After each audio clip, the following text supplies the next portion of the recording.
I'm Alice. And I'm Brett. And this is the Prosecutor's Legal Briefs.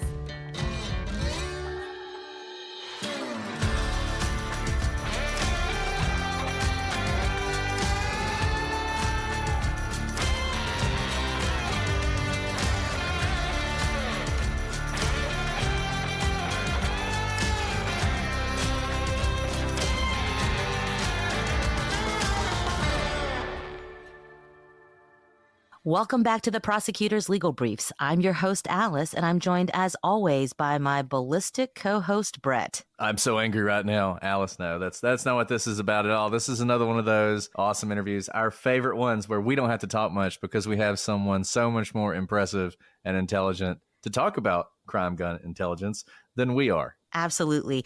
You guys have been asking for more information about ballistics, explosives, ATF. You hear about it in many of the cases that we cover, but we are not the experts. So what do we do best? We bring on the experts. And today we have an incredible guest. We have Special Agent in Charge Chris Amon, who was appointed as the SAC of the Bureau of Alcohol, Tobacco, Firearms, and Explosives of the Chicago Field Division in March of 2003. For those of you who know the acronyms and the alphabet soup, Chris is a huge deal in the ATF, and he's based in Chicago, which if you follow true crime, it might be a very active part. He's been in ATF for about 20 years. While he has been at ATF, he was chief of the Firearms Operation Division, managing the National Integrated Ballistics Information Network. Some of you may know it as NIBIN, and the NIBIN National Correlation and Training Center, and ATF's Crime Gun Intelligence Programs. I could go on and on, but you guys don't want to hear me talk about Chris. You want to hear from Chris himself. Thank you so much for being here. Is it okay if I call you Chris? In the field, we of course would call you the SAC. No, that's fine. Thank you for that kind introduction. That was really nice. I'm really not that impressive, but I will replay that for my mom someday. Thank you. Well, I didn't do you justice. And can you just give our listeners a little bit of background as to how someone in your position gets to this position? Take us back to how you got started in this field and how you ended up where you are today. Sure. So I grew up in New York City during kind of a transitional time as far as violent crime reduction. I grew up in the 90s in New York City, the 80s and 90s. Back then, as you remember, New York City was a very violent place, kind of undergoing a lot of changes. So my interest in law enforcement really started then, growing up. High school in New York City, when I was growing up, it was a very violent place, over 2,000 murders a year. I grew up in Brooklyn, which was obviously ground zero for a lot of that violent activity, not particularly where I lived, but it was kind of ever present when you grew up in New York in those days. So staying in New York, I ended up attending Fordham University, where I enrolled mostly in criminal justice related classes. Kind of had dreams of going into the NYPD, and this was just after 9/11. At the time, the starting salary for the NYPD was not a lot. It wasn't enough to live in New York City. So I started looking at different options as far as federal law enforcement, looked at DEA, ICE at the time, ATF, FBI. But I was really drawn to ATF's mission because it really was focused on violent crime, and violent crime specifically that was, where individuals utilize firearms. So for me, that was just an interesting mission, solving those types of crimes where people were using firearms to do harm to others. I had seen so much of that, growing up, and I had seen so much of that across the country that to me, that mission really, really was important to me. So in about 2005, I joined ATF.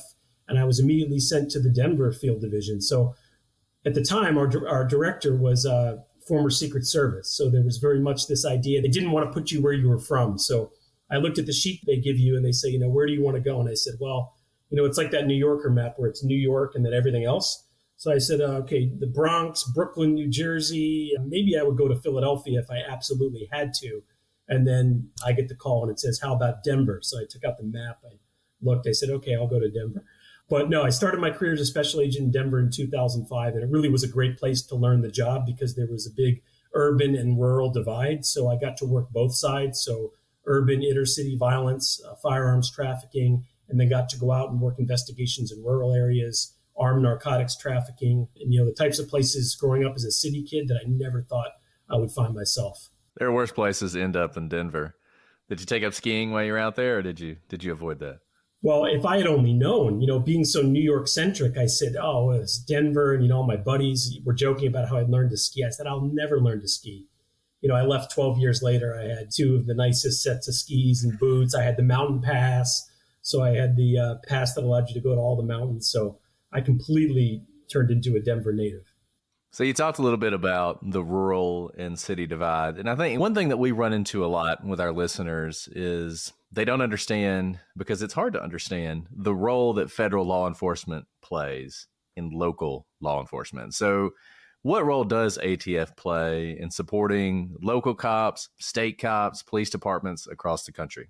So supporting state and local law enforcement is at the core of ATF's mission. We were basically created as a bureau in 1972. We were born out of a piece of legislation called the Gun Control Act. This was enacted in 1968 after a lot of historical famous assassinations, Robert F. Kennedy, President Kennedy, and Martin Luther King Jr. So basically the Gun Control Act was passed and provided the framework for the modern ATF. What I mean by that was it passed a set of laws of people who were prohibited from possessing firearms. It also set up a regulatory scheme for federal firearms licensees. So really ATF's mission, which was, dates back to the Prohibition era and the Treasury Department, and I could certainly get into the history of that, but if we want to keep it as 1972 and beyond, the Gun Control Act, that was really the seminal moment that created ATF and everything we do. But as part of that, the act was passed to better support state and local law enforcement in their fight against violent crime, meaning that we bring a unique tool set to help state and local law enforcement.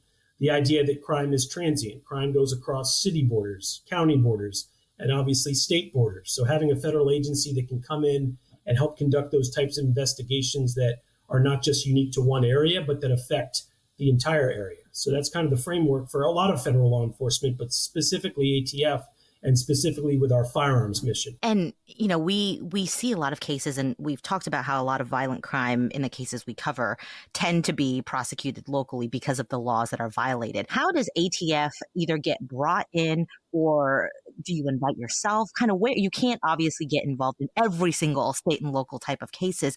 So are there certain metrics or kind of parameters you're looking at in order to determine how to use the limited resources that ATF does have? Absolutely. So as part of what we like to say, our number one mission is to protect the public from violent crime. So narrowing down on that mission, one thing we look at is firearms trafficking. So firearms that are diverted from the legal to an illegal market. So illicit firearms trafficking, how guns are getting into cities and into the hands of prohibited persons. That would be an example of a time where ATF would be involved in an investigation. So you'd have, let's say, a felon who's found in possession of a firearm. That firearm is traced, and we find out that that was illegally purchased for that felon by somebody else. So in that instance, you would have two federal violations. You would have a felon in possession of a firearm, which is a federal crime, as I mentioned, from 1968, dating all the way back to the Gun Control Act. And then you would have the crime of the straw purchase, which occurred when somebody lied on a form to purchase that firearm for someone who is prohibited. So in real simple terms, that would be an example. Now, of course, from that, there's all kinds of other federal laws that we look at to attack gangs and organized crime. There's statutes that we use to attack gang violence, for instance. Your listeners may be familiar with the RICO Act, Racketeering Act, that was passed in the 70s that basically gave the federal government the tools they needed to attack organized crime. So again, bringing federal resources and applying our expertise to those types of investigations. But most importantly, there's two tools that we have that I want to talk about today that help us in these investigations. There's two kind of foundational elements that we call crime gun intelligence. So when we talk about crime gun intelligence, there's two things. There's our firearms tracing program, which allows us to trace firearms. So that's where we recover a firearm in a crime, or state and local law enforcement recovers a firearm.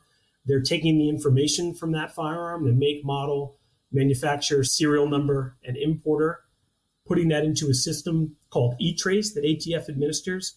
And then from that, we have experts who are able to trace that firearm back to the original purchaser. So that's one thing. That's how we attack the firearms trafficking problem. Second thing we can do is now look to see kind of the life of that gun. So we can see where that gun was used. And this is where ballistics comes in. This is our NIBIN program, the National Integrated Ballistics Information Network. So it's basically a large database of spent shell casings from crime scenes throughout the country that are uploaded via digital photographs into a database. So we'll take that recovered firearm, we'll test fire it. So we'll get 2 exemplar shell casings, enter it into the database, and see if that gun is tied to any other violent crimes. So through both of those, we're able to find out how the gun was diverted, and then along the life of that gun, how it was used. And a lot of interesting stories kind of in between that come out that help our investigations, as you can imagine. So let's talk a little bit about that, because I think most people's knowledge of law enforcement investigative techniques probably comes from CSI, Law and Order, that sort of thing. So I think people are generally aware of ballistics and generally aware of this notion that you can somehow match fired rounds or various things like that. You've talked about NIBIN. Expand on that a little bit, because I think people, they have that very basic knowledge, but I think they would be surprised at how robust this system is and how national it is and how far reaching you guys can go when you're tracing a firearm that is used in various shootings. So, I'll back up a little bit and go over kind of the history of the program and kind of how we got to where we are today to having it be this premier part of ATF strategy, this critical tenet of crime gun intelligence. It wasn't 20 years ago. So this program's been around since roughly 1997, but there was a sea change in about 2014 for how we use this technology. So you always had the ability since 97 to automate this process. So shell casings, for lack of a better word, the formal term is cartridge case, but colloquially known as a shell casing for most of your listeners. Shell casings are recovered at crime scenes. They're then uploaded into the NIBIN database. So that's been happening for a long time. But really the change that happened was using it as a lead generating tool. So what I mean by that, it was originally used basically by scientists at a crime laboratory on the back end. So it was done after all of the casework was done relating to a firearm or cartridge cases. It was then kind of put into NIBIN as an afterthought.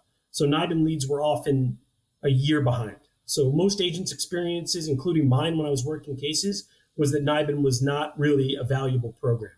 So you have this program that's kind of struggling until about 2014, when a group of agents and a crime lab in Denver, a guy by the name of Dr. Greg LeBurge, said, what if we did this in a timely manner? What if we turned around these shell casings and we entered them all in and we were turning them around within 24 to 48 hours? And then what if we had an investigative team behind that? So to follow up on these leads as we're getting them in real time, as we're tracking shooters. So you're having a shooting on a Monday, shooting on a Friday, we're making the connection by the next Monday. So real-time forensics. So this shift to being a front-end investigative tool came about in about 2014 and really started in Denver with a group of investigators and a lab director who was very much on the cutting edge of these types of things, meaning that he was willing to change his processes within the lab to put this on the front end. And that wasn't true in many labs. NIBIN existed for all the years leading up to 2014, almost exclusively in labs. So basically it's a terminal, it's a little thing that comes out like a Keurig machine. You enter the cartridge case, it's oriented, you hear a bunch of sounds, which is it's taking the photographs of that case, and then it uploads it into the system. That terminal can be anywhere. It could be right here in my house, technically, if I had the right security and lines. It doesn't necessarily have to be in a lab, but that's where it was originally housed for all of those years. So leading up to it, the labs just kind of treated it how labs treat a lot of things, which is very disciplined and just kind of part of a host of other things that labs do. And labs obviously have a lot of functions in modern crime labs. So another thing we looked at in 2014 was also taking it out of the lab. So putting it, kind of how a fingerprint machine would be in a police department. When you're fingerprinting something that's so routine now that searches the automated system to see if you're wanted, to see if you're involved in any other crimes. That's something that's been routine since I think going back to the 70s, maybe it was Ted Bundy, I believe, where there was one where they missed matching the fingerprints, and that was kind of the genesis for the automated fingerprint identification system. So the idea of taking this technology and putting it in a setting where law enforcement could utilize the results in real time, 24 to 48 hours. And that was really the change that happened in 2014. That is now fully taken off across the country. And now it's one of the most effective law enforcement programs and the foundation of our violent crime strategy at ATF. So I want to hear more about how it goes on from 2014, but I want to break it down because we hear about NIBIN, we hear about ballistics, and I think generally people understand that if you have a fingerprint, literally the picture of the fingerprint is, uploaded onto a database and there's electronic matching. But when you're talking about uploading shell casing or cartridge casing information from a lab, What does that mean? And I take this all the way back to, you said a gun can have a make, model, and then of course a serial number that makes it unique. Are you saying that every single gun will shoot or leave markings on the cartridge or the casing in the exact same way? And can you know that even if you don't have the original gun in your possession that spent that casing? Absolutely. So that is the basis behind this technology, but firearms identification in general as a science. So basically, each firearm leaves unique markings on that cartridge case or bullet. For the sake of NIBIN, we'll talk about cartridge cases today that's ejected from a semi-automatic firearm, but also bullets as well. But for the purposes of this conversation in NIBIN, we'll talk about cartridge cases. So they have unique characteristics that it leaves on that cartridge case. They're called individual characteristics. So those individual characteristics are unique to that firearm and that firearm only. And studies have shown that even if you take firearms that are sequentially manufactured, at the same time, one behind another, they're still going to leave unique markings because of the manufacturing process. So there have been studies that have validated this. The foundation of this science dates all the way back to the 1920s. Actually, right here in Chicago was Dr. Calvin Goddard, who's considered to be the father of firearms identification because he was able to match the shell casings from the St. Valentine's Day massacre to the firearms. He was able to, at that time, the big conclusion that he was able to draw was that it wasn't a police firearm that was involved, that it was involved in the gangs, and hence that this was a criminal act not perpetrated by the police. So the foundation of that science goes all the way back to the 1920s. There's been studies done from the 20s all the way up until the modern day that basically validate this science. However, it wasn't automated until NIBIN. So there wasn't an automated database. So literally in the 90s, you'd have people that would look at Polaroids of different cases within their little individual AOR. I remember talking to a firearms examiner in Suffolk County who, as of I think it was 2010 or 11, still had that book. So it was like Suffolk County crime scenes, and they would take photos of the casings and try to look at them to do what NIBIN does. So prior to 97, there was no automation. So NIBIN comes on board and now it's automated. But of course, it took many years, number one, for the technology to improve. So now it's 3D, HD 3D. So you're able to look at those individual markings on the cartridge case with HD photography and with 3D. So you're able to spin it. You're able to really get a good image of that cartridge case before it's uploaded and then compare it against the database of millions of cartridge cases.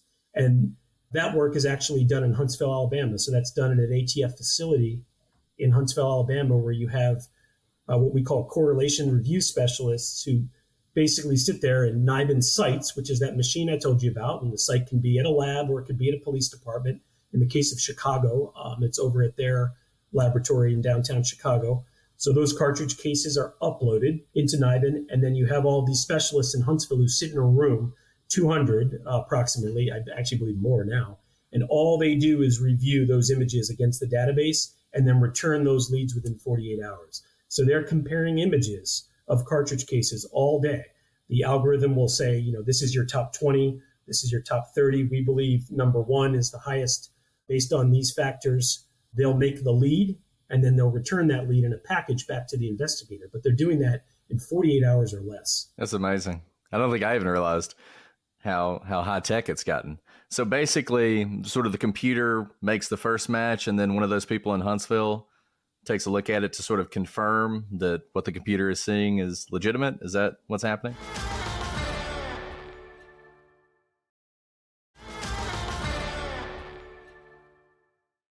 Yes. So at the individual NIBIN site, that person is responsible just for uploading it. So just for orientating the cartridge case, making sure it's clean, getting a good image. That image then says, okay, you have a good image.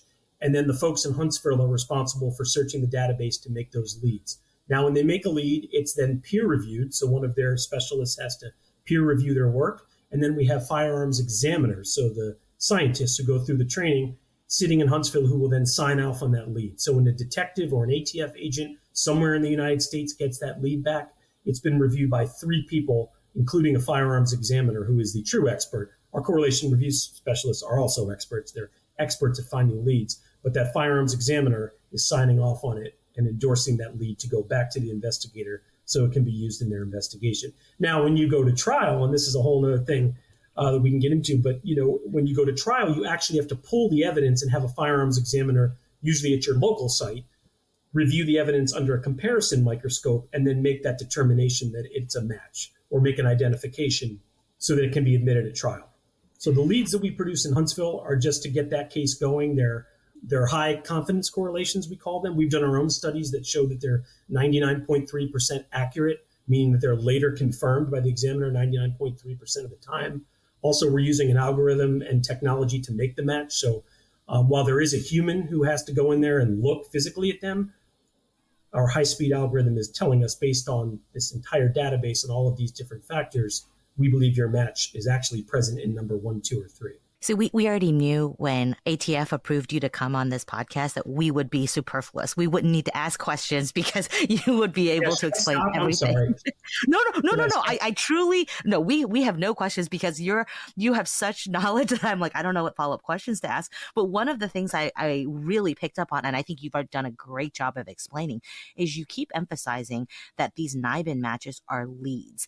And we've explained this in other contexts to people where, like a DNA match, if they do a trash pull and they get someone's saliva off a cup, that may be a lead to then help them go on their next investigation. It may be that lead leads nowhere, but obviously here we're talking about a firearm, and there's going to be a lot of reasons why that lead will be very weighty. Can you explain a little bit about what this lead is that you're coming back with? Is it that they're identifying the gun, the original purchaser, and or connecting that particular unique gun casing or cartridge to other shootings that may be in the database? So typically what you'll see, and we now actually have a program within ATF that automates and organizes all of the leads. So what you'll get back is, so if, let's just say you enter, there's a shooting on a Saturday night in Chicago. No gun is recovered. Everybody leaves the scene. You have no suspects. Cartridge cases hit the ground. Those are recovered. They're entered. 48 hours later, we will get something back saying that your shooting Saturday in the Loop, let's just say, matches to 5 other shootings, and it'll give us all of the dates, 5 other shootings that occurred within the past 4 months. Now, that's a great example because that'll be a really good lead, because now you know you have what we would say is a hot gun, a gun that's actively being used. And now we can go and look at those other 4 shootings and we can say, okay, what are the common factors? This is the same gang. Okay. Now we'll go back and look at witness statements from the Saturday shooting, and someone may tell us after the fact, oh, it was this gang, this person. And we're able to connect those shootings. We also can see if the other shootings are solved. So is there anyone who was arrested and that gun changed hands and was used again? So there's lots of things you can find out. Now, if the gun is recovered, that's where you really have solid evidence because you have it with somebody. So most times it's recovered on someone's person. And through that, you then do a test fire. So you go to the lab, you test fire the exemplars, you put them in. So this person's sitting in custody, hopefully. Oh, that really depends these days. But hopefully they're in custody while you're finding this out. 48 hours later, you find out that that gun was used in a murder 2 days before, an aggravated assault a month before. And now you know that this gun possession suspect, there's a lot more to that case. So when I talk about ATF's role in violent crime and how these types of programs can assist state and local law enforcement, these are really huge in these investigations because it's able to tell us a lot more about the suspects than may have otherwise been known. And we talk a lot on the show about shooters. That's where our focus is. You know, we are looking for the people who are firing the guns.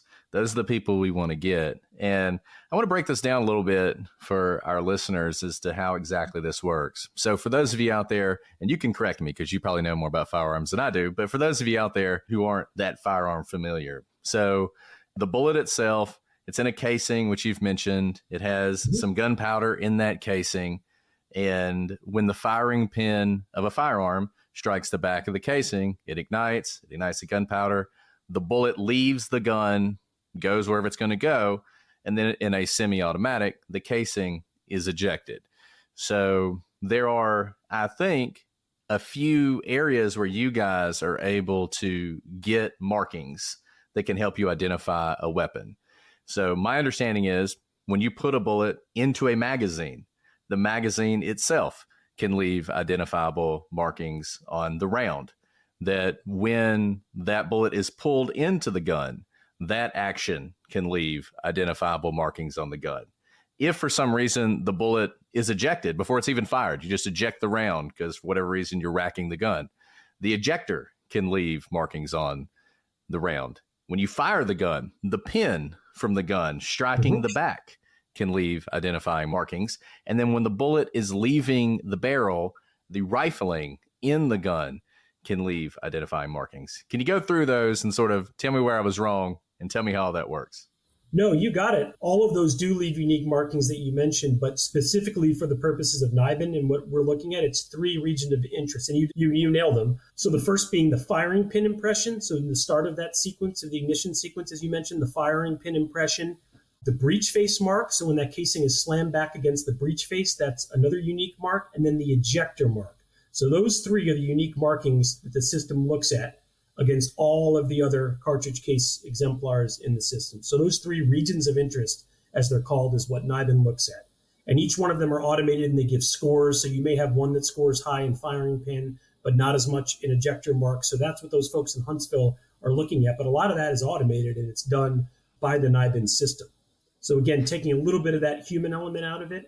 But then again, I will caution though, when you do admit this evidence at trial, a firearms examiner physically pulls the evidence. So it goes and collects all the evidence, not automated, physically the evidence, and will look under a microscope and look at those regions of interest and come up with their determination. And basically, there's a few different determinations they can make. Either an identification is made, it's inconclusive, it's eliminated, or it's unsuitable for comparison. So because of these different phases that leave unique markings, does this mean that we've talked a lot about fired rounds and how they can leave marks? Does this mean that you can have an unspent casing? First of all, can you explain how a round can be unspent, like how a round can go into a gun but ultimately be unspent? Does it mean that NIBIN can also identify an unspent round? And is that any different in terms of accuracy than identifying a round that's been fired? So typically the round would have to be fired. Unspent would be, someone ejecting a round from the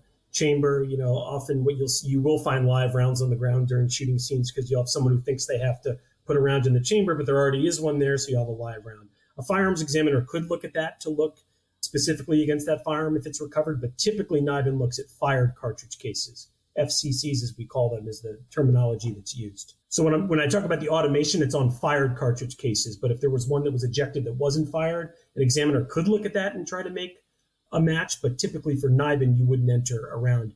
Now, the exception when I talk about a test fire, that's when you take a firearm that's recovered, you put 2 rounds in of the same caliber as the firearm, obviously. You take 2 shots. So now it's marked on that firearm. So now it's made the unique markings of that gun. And then you enter them into NIBIN and look for the matches that way. And I assume one of the reasons you do that with NIBIN is because you mentioned 3 different areas that NIBIN is looking at. And when you fire the gun, you're going to get all 3. Whereas if you just eject it, you're going to have the ejector mark, but you're not going to have the firing pin, for instance. And you're not going to have, I forget the third one you mentioned, but you're not going to have that. The breech face mark. The breech face mark. And exactly. Yes. And you're not probably going to have the best ejector mark similar you would as if it were actually fired. So let me ask you this. We've talked about casings. What about bullets themselves? So the automation of bullets exists. It's a system called bullet tracks. But as you could imagine, so bullets, first of all, for one-to-one identifications, meaning you recover a firearm, you recover a projectile, either from an individual who was shot or from a crime scene, that obviously exists as part of the firearms identification science to match it to a gun. Just like cartridge cases, that's been around since the 1920s. It's been upheld in courts throughout, modern history. However, for the automation of that program really is not really robust, so to speak. There is a program called Bullet Tracks, but the reason is actually should be, I think it's pretty easy to understand is that it's very hard to recover bullets. NIBIN relies on kind of the random. You want NIBIN to make connections that you didn't know existed. So if you think about it, trying to extract bullets, if you show up at a crime scene where there's no victims, the effort that it would take to go find that projectile, pull it out of a wall, go find it 300 yards away, and then enter it into a system, that's just not there yet. We spent the better part of the last 10 years preaching comprehensive collection of cartridge cases, of shell casings. So we've really done a great job around the country training law enforcement on the importance of picking up spent shell casings. So to go to bullets, it's just far too difficult at this point to automate that process, although the technology does exist. I would assume also with bullets, the great thing about cartridges is they get ejected, they're laying on the ground, presumably nothing happens to them afterwards, where when you fire a bullet, it can be in any type of shape by the time you see it. It can hit things, it can be deformed. There's all sorts of reasons it would be harder with that. Absolutely. That's also another issue. Absolutely. That the condition that it needs to be in also, as part of that program I mentioned with the automation, that the condition that the projectile needs to be in order to get a good image to be able to compare it to the database. There's a whole host of issues as to why that process has never really taken off. But as far as the one-for-one comparisons from an examiner, meaning you have a gun, you have a bullet, you think there's a match, and you're trying to make that connection in court, that happens all the time. So let me ask you this, and we don't have to go into specifics too much, but like every area of forensic science, defense attorneys are often pushing back on it and saying, hey, maybe we should pump the brakes on this. Maybe it's not quite as good as the experts want us to think. What do you say to folks who doubt ballistics as a forensic science? Well, I would say that, speaking, on behalf of ATF, obviously we are extremely confident in the science. Again, the foundations go back all the way to 1926. It's been upheld in court since then. I think this is really subject of the modern era. I think it was a 2009 report that originally came out questioning the science, basically saying that it didn't have an error rate. So between 2009 and 2016, there were 6 studies that were conducted. Couple of groundbreaking ones at the Miami-Dade lab, I believe another one in Kansas, basically where they did a blind study. They found firearms that were manufactured sequentially, and then they had examiners come in, look at bullets, look at cartridge cases that were fired to try to determine the exact match. And through those studies, they were able to produce that error rate. So, recently there's been some adverse court rulings, one in Illinois where I believe the state of Maryland, I believe it was the high court in Maryland that basically is disallowing the expert testimony in this area. So there have been some recent challenges to this, but from someone who's been a practitioner as far as the investigations, I can tell you, number one, as you guys both know from conducting investigations, you're never relying on one thing. It's very rare. I mean, if you look at the arrest warrants that we do where we use NIBIN, there's a whole host of other probable cause that goes into that. So I would say, number one, it's very rare. And in any of the cases that I've conducted, overseen as a manager, where the NIBIN lead is it. That's all you have to charge the suspect. So it's that lead. It's very similar to a drug test kit, that shows you, yes, this is narcotics. Yes, these two match. And I would even argue that the NIBIN technology is more reliable than most drug test kits. So I'm very comfortable, obviously, with its use in investigations. We know it works through our investigations, through the fact that we're linking these crimes in other ways. But from a scientific perspective, and I'm not a scientist, I'm not a firearms examiner. I ran the NIBIN program, but I'm not a firearms examiner. But I believe that, automation is the future. So some of the things they're looking at now is to have during that identification process with an examiner, use a process that basically is able to give you a degree of certainty that those two cases are from the same firearm.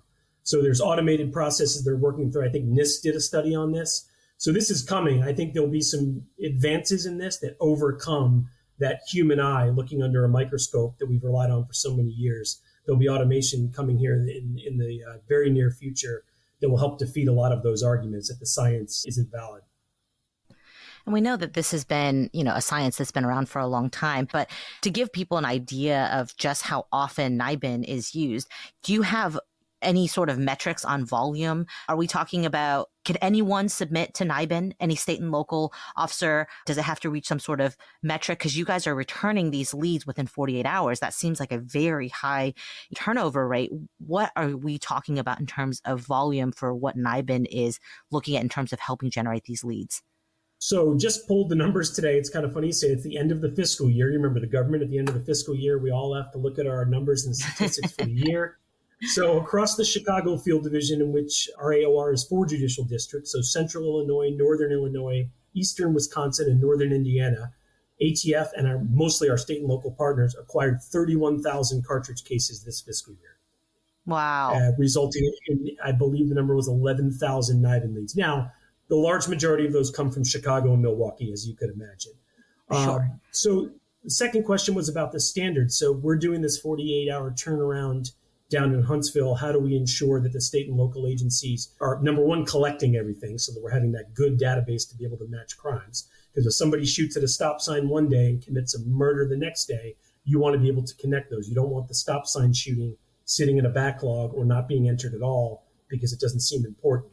So the main principle, and I didn't get into this earlier, but is comprehensive collection. Everything goes in. So we train with all of our state and local partners on these principles. The two major cities in our AOR of Chicago and Milwaukee are unbelievable when it comes to comprehensive collection. They're collecting everything and they're getting it in within 24 hours. So in the two major cities within my field division, we are extremely confident in the best practices that are being applied.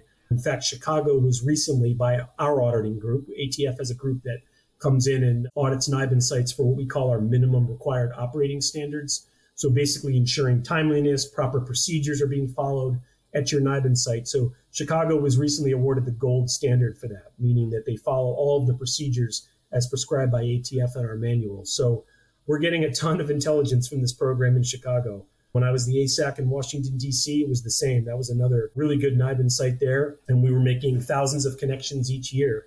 As you could imagine, with all of these leads, the next kind of step is, well, who's investigating them all? In Chicago, we have over 3,000 of these connections made a year. So that's a lot of leads being returned. So one of the things that I'll plug that we recently did here was we set up a crime gun intelligence center. So we have 13 state, local, and federal agencies that all sit in one space in downtown Chicago to review this intelligence. So they're reviewing all of the shootings that are linked by NIBIN. They're reviewing the traces that come back to look for trafficking indicators and firearms traffickers. And then we're putting it all together under one roof so that we can really go after the shooters. Brett earlier had talked about that. How do you get to the shooters? Well, it's really a whole of government effort, meaning that you have to have all of the agencies there. We opened in April, and one of the first cases that we found was a guy who was involved in a shooting outside of Wrigley Field, and it was actually an HSI prior defendant. So because HSI, or Homeland Security Investigations, was sitting at our task force, we were able to identify this person. So when you're looking at gun violence and trying to make all these connections, you really have to have that whole of government approach. And that's one thing we're doing in Chicago to make sure we're making good use of this technology and these unbelievable leads that we're getting within 48 hours.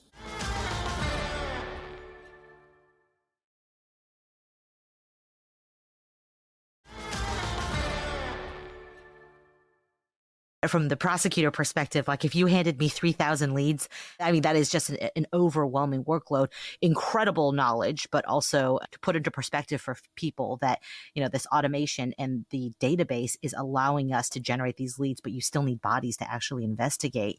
Kind of drawing that same analogy to CODIS that we talked about with the DNA fingerprints. We know that CODIS, the database grows over time as more fingerprints are added to it.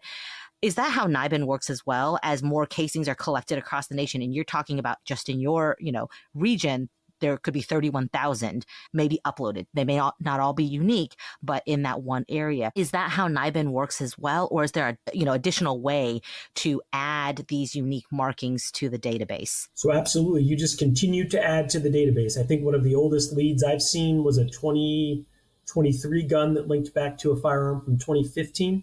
So you'll occasionally see very old leads in the database. So everything stays there and it's constantly searching against your region. So yes, the more you add to the database, the more connections you can make.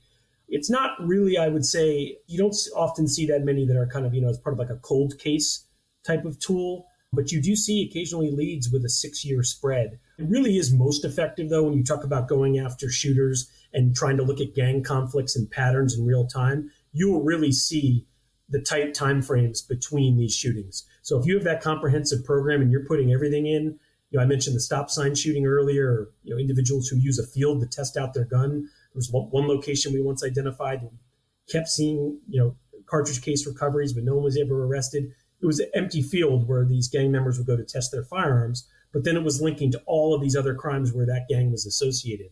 And they were linking just within 90, 120 days. It's really remarkable. There's studies, I think it was Rutgers that did a study of escalating violence. So it used the NIBIN data to look at it and say, okay, when NIBIN links 3 shootings, 50% of the time between the second and third shooting was 90 days. So when you talk about an active shooter, these are folks that aren't going to stop until we intervene in law enforcement. And you can't intervene if you're getting a lead a year later. And that's really the whole principle behind what we do at our Crime Gun Intelligence Center and ATF offices around the country and other crime gun intelligence centers, is really making sure that we stop that activity.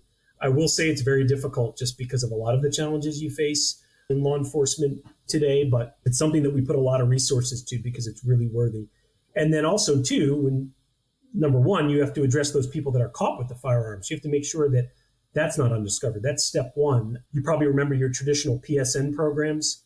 So Project Safe Neighborhoods, where the Felon with a Gun program, where everybody gets together, monthly, and you review criminal histories and you flip through and you decide which defendant's going to go to state court or federal court. Well, we've really put a front end focus on those programs too, to identify the shooters that immediately need to go to federal court, where, they have a higher likelihood of being detained versus most state courts, but not doing that 2 months later when that person may have bonded out of state court and they're out committing other crimes. As studies have showed us of these shooters, they're going to go get another gun and they're going to use it in shooting. So all of those different ways that this intelligence informs ATF's operations, it's really been a paradigm shift for us, really moving things to the front end and having that sense of urgency.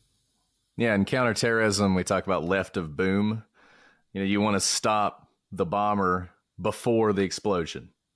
And I feel like what you guys are doing is stopping the shooter before the shooting.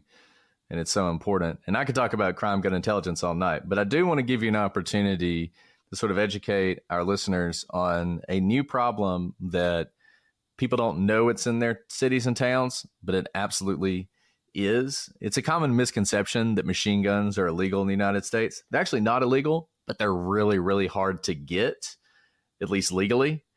But recently, we've seen an influx of what we used to call Glock switches, because essentially when we saw them initially, you could take a regular Glock 9mm handgun, and with a little piece of metal, you turn that Glock handgun into a machine gun. We now call them machine gun conversion devices because you can use them on any firearm, and I think Glock got tired of being singled out. Anyway, can you tell us a little bit about what these are, how they work, and what ATF is doing to stop them? Sure. So the machine gun conversion device started to come about in about 2019. We started seeing these mostly in our cities and urban areas. They started to be recovered. We were recovering firearms with these on, but basically what it is a machine gun conversion device. It's a small device. It's attached to the rear slide of a handgun, and it converts it from semi-automatic, so one pull of the trigger, one round, into fully automatic. So one pull of the trigger, you can empty an entire magazine, which in some cases is a 30-round extended magazine in 2 seconds. So it's a type of what we call an auto sear. So basically, it applies force to the trigger bar of a firearm to prevent it from limiting the firearm to firing one round. So basically moves the trigger bar so that you keep firing, essentially. Kind of the best way of explaining it. So, these devices went from basically being non-existent. I think, maybe there were some early YouTube videos of people using them, but they really took off around 2019. And there's a couple reasons for that. Number one, they were able to be 3D printed. So that's one thing, the 3D printing, the rise of 3D printing and the 3D printing industry. Plans were put out on how you could 3D print a Glock switch. And then these would be the plastic 3D printed versions, but then there's also the metal versions, which oftentimes are imported from overseas. So the basic design was shared, and I forget the year that it was shared by the inventor, but the design got out there. China, Russia, we've seen them coming from other foreign countries as well, shipped into the US, the dark web, even some websites that plainly advertise on the web. If you're able to get into the right rooms, you can meet someone who will ship them to you. So we've seen in their just drastic rise. Just to give you the Chicago numbers, we had, I think, 80 recoveries in 2020, and then this year we're on pace to be more than 600. And their use, so this is another thing, we talk about crime gun intelligence and combining all of this. When we put a gun with an MCD, a machine gun conversion device affixed, into NIBIN, they're hitting in Chicago at a rate of about 49%. So almost half are linked to other shootings. That really shows you that people are putting these on firearms to do harm, maximize damage to their victims, whereas the rate for all other firearms recovered, as far as the rate they hit in NIBIN, you're looking at closer to 20%. So when a machine gun conversion device is on a firearm, it's for, at least in Chicago, Milwaukee, and the other areas that I cover, it's for one reason only. It's for bad actors to, inflict maximum damage. So it's a huge problem. They've been used in just about half of the mass shootings that occurred here this summer. We know that because even if we don't recover the gun, we have ShotSpotter, which gives us an acoustic gunshot detection and pretty easily can pick up on fully automatic gunfire.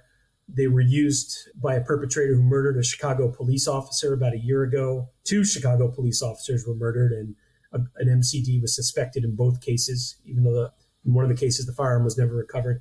So it's a huge problem. University of Chicago, I believe, did a study that said that even though shootings are fewer in frequency in Chicago, they're becoming more lethal.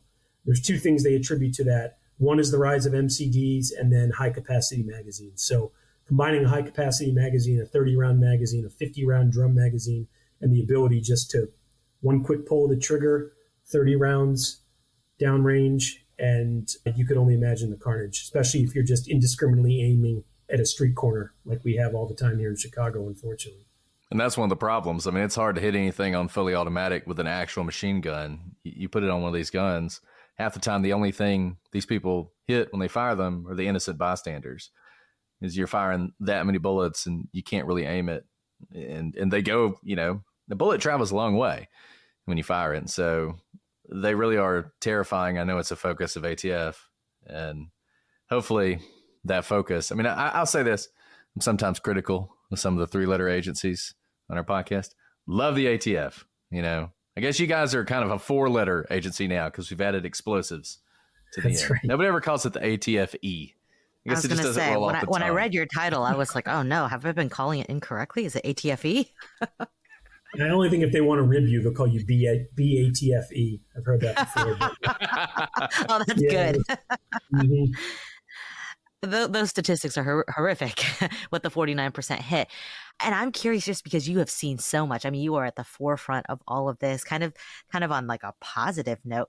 Do you have a story you can share about like an impossible lead if it had not been for NIBIN that you were able to have? You've already talked about some of them, like the gang shootings. That's amazing that the gangs would go out and shoot and therefore you had, their casings. But do you have something from your career? Maybe you had hit a complete dead end that NIBIN was able to help lead to, cracks in the case. Yeah. There's so many, but I'll give one great example. When I was in ASAC in the Washington Field Division in Washington, D.C., we had an individual who was murdering homeless people in both D.C. and New York City. So, D.C. again had a great NIBIN program. So you had a series of successive shootings of homeless individuals in D.C. using a 22 caliber pistol. And some of these details I'll have to be careful with because it's still an active investigation, but most of the things have been out there in the affidavit and we've talked about publicly. But the reason this one really sticks out because it brings together everything I've talked about on the podcast today with the cooperation among law enforcement agencies, building crime gun intelligence programs to stop somebody from committing another shooting. So this guy, mentally ill individual, was shooting homeless people in D.C., goes up to New York and does the same thing. So kills a homeless individual in New York. I believe he shoots another. So we didn't know there was a connection. So we have the D.C. ones, and this is happening, I believe, in a succession of days. So we linked the ones in D.C. via NIBIN. We have a great process there at D.C. We had ATF folks working at the lab along with Metropolitan Police Department employees. So we see this thing happens in New York. There was actually a detective in D.C. who, like me, was from New York. And he's looking at the New York Post and he looks and he says, that guy kind of looks like the similar grainy surveillance that we have in ours. So the first thing we did, we said, well, let's see what type of ballistic evidence they've recovered in New York. So we, again, having these great partnerships with the ATF and NYPD, we're able to get their cartridge cases entered into NIBIN, and we're able to immediately make the link.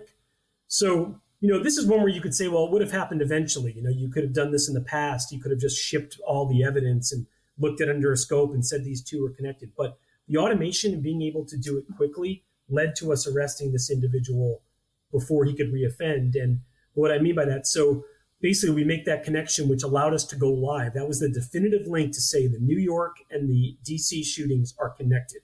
100%, they're ballistically linked. We believe we have the same individual.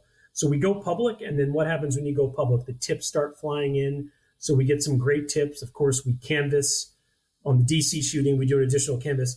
Anyway, we put it all together, and by about 24 hours from the time we made the ballistic link, had the press conference, my team, along with MPD, had eyes on this guy going across DC. So basically, we were able to locate him using some methods and techniques, maybe that some of your prior guests may have discussed. And we were able to identify him, and I'll never forget it, because when we found him, it was the middle of the night, and he was out. And he was likely searching for additional victims, and he was actually stunned when we arrested him and took him into custody at a gas station.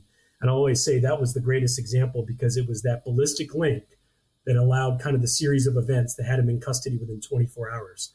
20 years ago, you're talking about 2 laboratories, time. We wouldn't have known if they were connected. We would have potentially taken a lot more time to put that together, which I firmly believe, no, he would have kept on with his activity. We did not recover the gun in that case, believe that he discarded that sometime throughout that, perhaps when we were doing surveillance. But I'll always say that brought together everything because it was two labs that had best practices. I knew the lab director up in New York through running the NIBIN program. The ASAC for ATF in New York was great. Their chief department there, the chief of detectives, same with everybody in DC. It was just a team effort, no egos, and we were able to get that. I'll never forget when I heard on the radio that I was a boss at the time, so unfortunately I wasn't out. I was sitting there in the office listening when, my team said, we have eyes on him, we're going to move. And that was it. Prevented future victims. So that would be probably the best example and the one that I thought was the most impactful. And there's just hundreds of others from my time as a group supervisor and agent as well. But that one really stands out. I mean, it really is incredible because, like you said, every hour counted in terms of saving lives. And if he was out trolling that night, just based on, previous record, that probably wasn't going to be the previous victim, probably wasn't going to be his last. And I know there's so many you can't talk about, but I think people can get a flavor of the incredible work that you get to do with ATF, that NIBIN gets to do, and the technology gets to do in generating these leads and stopping violent criminals in their tracks before more violent crime is committed, which obviously in the current state of, crime in the country is something that we absolutely need. I know we are closing in on an hour. We could probably ask you a million questions. Brett, you look like you're chomping at the bit. Did I cut off any of the questions you wanted to ask our expert? No, not at all. I mean, I just want to say thank you for your service and everything you do. You guys really do save lives every day, and you don't get enough credit for it. Thank you. And likewise for you guys as well, and all your service as well. I really appreciate it. And thanks for giving me the opportunity to talk a little bit about my favorite topic, which is ATF's mission and the work we do. Thank you so much. I mean, is there anything else that we didn't ask you about that you'd like people to know about the work you do or the work ATF does, and maybe how lay people can be of help when it comes to the investigations and the leads generated by ATF? Yeah, I would just, stress the importance of reporting, gun crimes in your community. I mean, I gave that example of the serial killer in Washington, D.C. And just because of the nature of those crimes and everything, just the amount of tips we got, but just the everyday violence that plagues our communities. It's easy to become kind of numb, especially here in Chicago and Washington, D.C. But just really being vigilant and assisting law enforcement is so important. I mean, we're a very small agency. I will say that, 2,500 special agents, 5,000 total employees. And I mentioned this, very important mission that we have. So we need all the help we can get, whether it's using technology.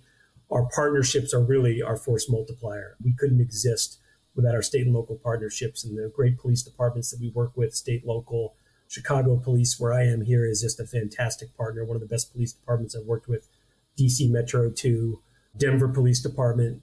Even though I didn't think much of Denver when I got selected there, it ended up being one of the best places I've ever worked, and everywhere in between, from the rural sheriffs to the big cities. That's an incredible call to action for people to stay vigilant and to view law enforcement as partners in their community as well. I did not realize how small ATF is, because you guys truly are everywhere in the cases that we prosecute and seem to have an incredible reach in the cases that you help investigate and help ultimately solve. So thank you for your service of 20 years to ATF. Thank you to your colleagues for all you do. We truly mean this. We know that you put your own safety on the line every day in order to better our communities. And I hope that you'll come back again someday, because I bet you when this episode drops, it's going to be everyone's favorite, and they're going to ask so many more questions, and we are going to be woefully unable to answer their questions. So Chris, thank you for your time today. It is late at night. We're making you record, after work hours. And so we thank you. But you all, we have been given such a treat to be able to hear from the experts at ATF. Let us know what you think. And if you have more questions, write them in as well. And we'll try to see if Chris will come back and answer them. But until next time, I'm Alice. And I'm Brett. And I'm Chris. And this is the Prosecutor's Legal Briefs.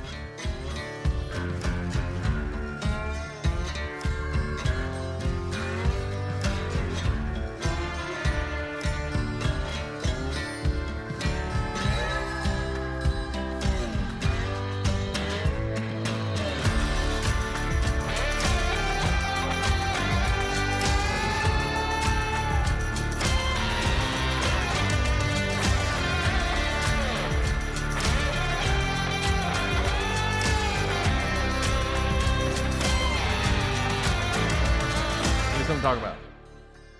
I should just come up with some random story. So today, by the way, the kids started school. Both kids started real school today, and it was tough. Little guy didn't necessarily have to start real school today, but we decided to go ahead and send him with his sister, which I think made them both happy. But I was very emotional. It was there were tears. There was much sobbing on my part, not on their part. As we left, I told my wife a little bit more separation anxiety would have been appreciated. Instead, it was just bye.